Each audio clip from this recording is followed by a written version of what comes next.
why you create mentality sometimes and sometimes not. We spoke about that. To turn a game around, first and foremost, you need quality. To turn a game around, you obviously need belief. But the main thing, and would sum it up, everything beyond that is mentality. And we had this season where we had to overcome real difficulties very early in the season, where nobody knew how we would react on that, because you cannot plan it, you cannot train it, you just watch it. And the boys did it against Bournemouth at home, against Newcastle away. So many moments. Tottenham is a top example, unfortunately, without the result. So now, but it's in a situation we are in, with a lot of players not in. It's not we don't go for excuses or stuff like this. But it's obvious. We have to change. That's not the problem that the player's not there. It's a rather problem that patterns you develop over weeks or months, they are not there. So that's more the problem. And first half, we were super dominant, without outcome, no finishes. We played around the formation. We stuck, or again stopped pretty much on the wing when we found there the player. Then we had to, once we crossed, was behind the goal, the next ball got blocked, stuff like this. So it was no fluidity, nothing. You have to get through a half like this, because you see it. But it's really difficult to get any influence from the outside, because it's just you just tell one, and I don't know, do it as silent. Somebody, you tell somebody in the ear, and he gives the information to the next. What's the name of that game? If I tell something Tony and he tells it you, what's the name of that game? You don't know? Chinese Whispers. What is it? Chinese Whispers. Chinese Whispers. So, and in the end, the outcome is not great, right? That's the funny part of it. And that's a little bit how it could be in football. I tell one, he tells the next, and then you don't see anything anymore. So you try to get through it with little adjustments. And then, unfortunately, we were 1-0 down at halftime. That's not cool, but it can obviously happen.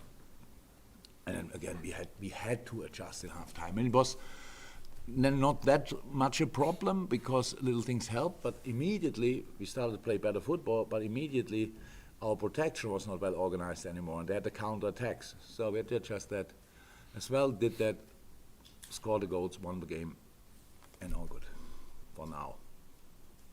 Also, we talked about it in here before you came in. 30 goal involvements this season from substitutions you've made. That's 12 more than the next best. What do you put that down to? The boys. So if you have more players available, usually if you can, and we all know, I hope you all know, I don't care if you know, but we love the kids, but you have to bring them in the right moment, or when you have to take risk or whatever, that's how it is, but it must be the right moment. But when we have all available and with the quality we can bring on, then it's pretty good, I have to say. But of course, they are at the moment not available, but the boys who came on, they have real quality, obviously, already. The others will have that probably in the future.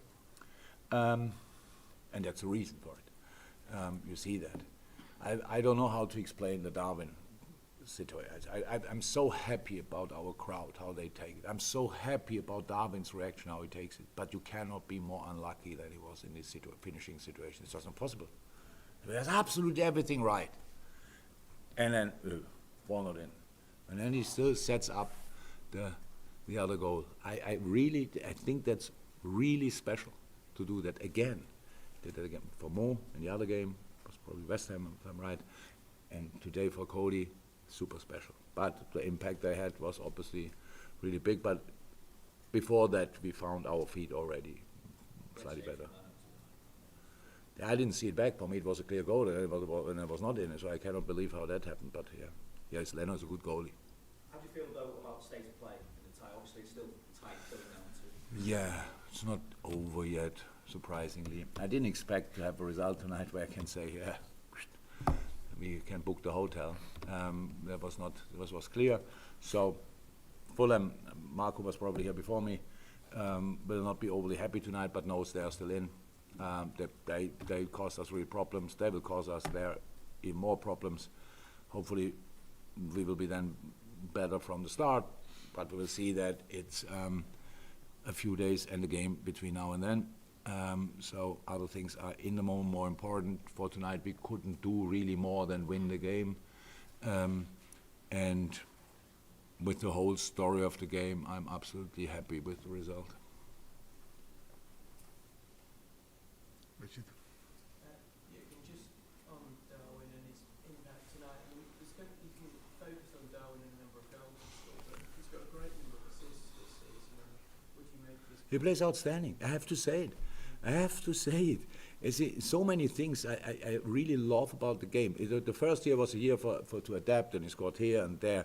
But now the contribution in all games, he would have started tonight. So, but he had cramps in the last game. So 3 days later, you don't start a player. So the boys don't start or not start because they score or not score. My belief and my trust in them is as long as they behave properly, endless, because they just deserve it because of the effort they put in. But that you can bring Cody and Darwin from the bench that's a proper change. And we changed on top of that system and formation and setup. So how we said, all of a sudden the high press was not organized anymore. The problem's there.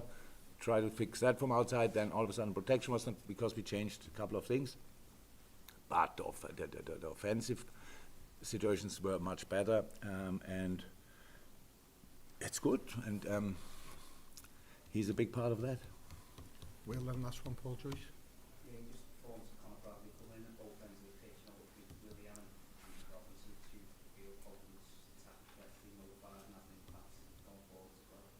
I'm completely happy that I told him before the game already, I was waiting for that moment, that we can give him the opportunity. I was really waiting for it, because when he got injured in pre-season, my opinion about him was already here, and then he was out for a pretty long time. A top boy.